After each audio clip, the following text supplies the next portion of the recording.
عرب کے قبیلے میں ایک غیر مسلم شادی شدہ عورت رہا کرتی تھی۔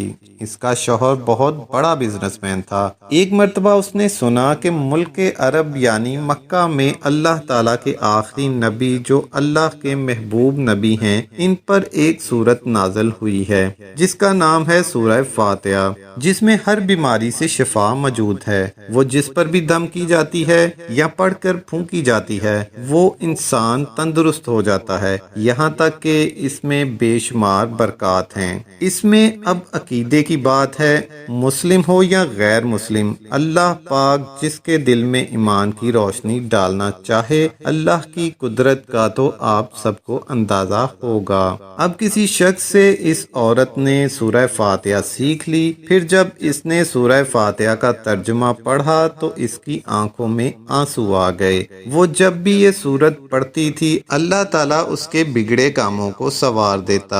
ایک دن اس کے بیٹے کو ایک خطرناک زہریلے بچھو نے کاٹ لیا۔ بڑے بڑے حکیموں طبیبوں کو بلوایا گیا، سب نے یہ کہہ کے جان چھڑوا لی کہ اس بچھو کا زہر بہت خطرناک ہے، اس بچے کا ہم کچھ نہیں کر سکتے، تمہارا یہ بچہ بس کچھ ہی دیر کا مہمان ہے۔ ماں کا رو رو کر برا حال تھا اور شوہر اپنے خداؤں کی عبادت کر رہا تھا اور ان سے مدد مانگ رہا تھا۔ پھر جب کوئی حل نہیں نکلا تو اس عورت کو یاد آیا کہ سورہ فاتحہ کے بارے میں اس نے پڑھا ہے کہ اس میں ہر بیماری کی شفا ہے۔ اس کے دل میں خیال آیا کہ اگر میں اسے پڑھ کے اپنے بچے پہ دم کروں تو کیا میرا بچہ ٹھیک ہو جائے گا؟ کیونکہ اللہ تعالیٰ نے اس عورت کو ایمان کی طرف لانا تھا تو اس کے دل میں اسلام کی مزید محبت پیدا کر دی، تو اس کی زبان میں تاثیر بھی عطا کر دی۔ جب اس نے اس سورت کو پڑھ کے اس جگہ پہ دم کیا جہاں بچھو نے کاٹا تھا تو اس کا لڑکا اٹھ کر بیٹھ گیا، اور جب اس نے سورہ فاتحہ کو پانی پر دم کر کے پلایا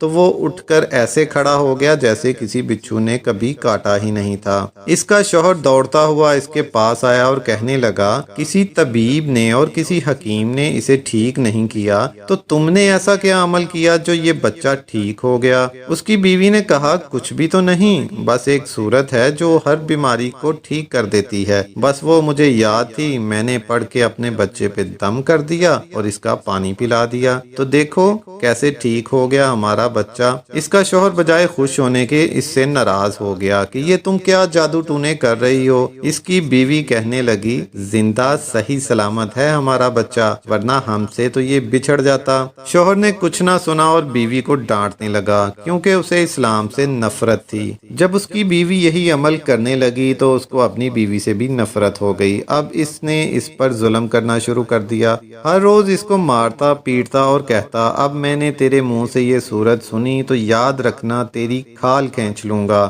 اس کو اللہ کے کلام پر بالکل یقین نہیں تھا، جبکہ اس کی بیوی کو اللہ کے کلام پہ یقین ہو گیا۔ اب اس عورت کی اللہ تعالیٰ نے کس طرح مدد کی، یہ بھی بڑا ایمان افروز ہے۔ اس عورت کا شوہر جب گھر سے کام کرنے کے لیے نکلا، نکلتے وقت جب اس نے اپنا جوتا پہنا تو اس میں وہی بچھو موجود تھا جس نے اس کے بیٹے کو کاٹا تھا۔ اس کے ڈنگ سے وہ بچہ تو بچ گیا مگر خود نہ بچ سکا، کیونکہ جب بچھو نے اس کو کاٹا تو زہر پورے جسم میں پھیل گیا اور تڑپ تڑپ کے وہیں دم توڑ گیا۔ خاندان میں یہ خبر پہنچی تو کوہرام مچ گیا۔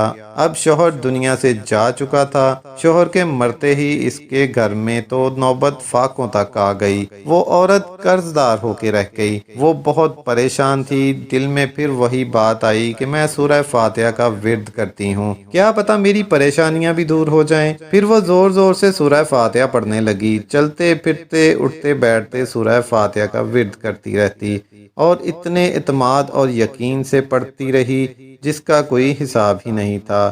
جب کوئی بندہ اللہ تعالیٰ سے امید لگاتا ہے تو اللہ تعالیٰ اپنے بندوں کی دعاؤں کو رد نہیں کرتا۔